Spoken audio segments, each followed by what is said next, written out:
The polling stations opened as early as 7 a.m. to an average voter turnout in comparison to the other municipalities opening their polling stations at the same time, with an unremarkable 463 voters between 7 and 8 a.m. Former UDP Mayor Rigoberto Vellos commented on the voter turnout. Earlier, I was talking to someone and we were discussing as to the abnormalities of this election is that the low turnout, who does it favor? And traditionally, it is said that it favors the incumbent, not this time. This time it's totally different. I am of the opinion, based on the campaigning that the Slate did, that the Standard Bearer did, that the P.U.P supporters are reluctant to come out.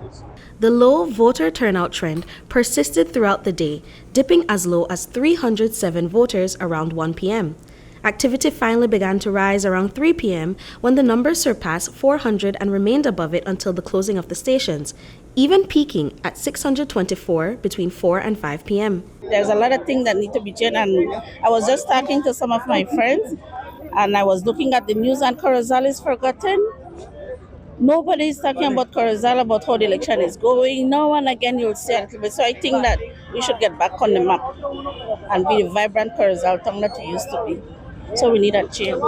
As the activity picked up, the P.U.P candidates gained confidence in their slate, stating that through their work, historically red polling stations would be able to flip in their favor. To be honest, this election is different than previous elections. This polling area traditionally has been more red and blue, but watching the machinery today, we have a stronger machinery than the UDP. We have more numbers than the UDPs, and our machinery is very active. You're taking out the people. So we're expecting to win this polling area. Up against Rigoberto Vellos was UDP candidate Ricardo Ake and independent candidate Hernan Riverol, who stated that only time will tell what the people of Corozal will decide. Well, actually, I already did my groundwork, right? So this will just be greeting people today. I'll let them know I'm present here, and they can. The people say they'll give me the support today, right? So that just depends on the people, you know. That's the decision. Finally, the polling stations were closed and the ballots were gathered to be counted.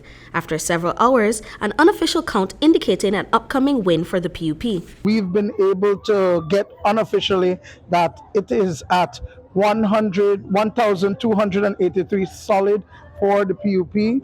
and 466 solid for the UDP, and there are several other boxes that are still being counted. So, but at this time, it is about 2.5 or 3 to 1 in favor of the P.U.P. That's the unofficial figures that are coming out from the persons who are inside. After hours of waiting, the ballots were finally counted and the results were in. Candidates and supporters gathered to hear the announcement from the returning officer, Carlos Pulse. The results of the persons elected to be member of the Corozal Town Council are Rigoberto Vellos, Mayor, with 2,791 votes. Miguel Montalvo, Councillor, with 2,884 votes. Mr. Rodolfo Narvaez, Councillor, with 2,877 votes. Mr. Valdemar Pech, Councillor, with 282 votes. 2,882 votes, sorry. Mr. Otoniel Riverol, Councillor, with 2,944 votes. Mr. Leslie Rodriguez, Miss Leslie Rodriguez, Councillor, with 2,866 votes. And Miss Marlene Tapia, Councillor, with 2,922 votes. Yay! Vellos had been confident in his and his slate's ability to pull off the landslide victory and reflected on his momentous achievements with satisfaction. It is good news. We are very happy. We are very satisfied with the results. You know, we work very hard, you know, and I know that because of that, we are here once more representing the Corozalians. We made history today. It's been many moons that Corozal, P.U.P Corozal Town Council end up winning Box Friday 1, and we did it this time. You know, that's history. Britney Gordon for News 5.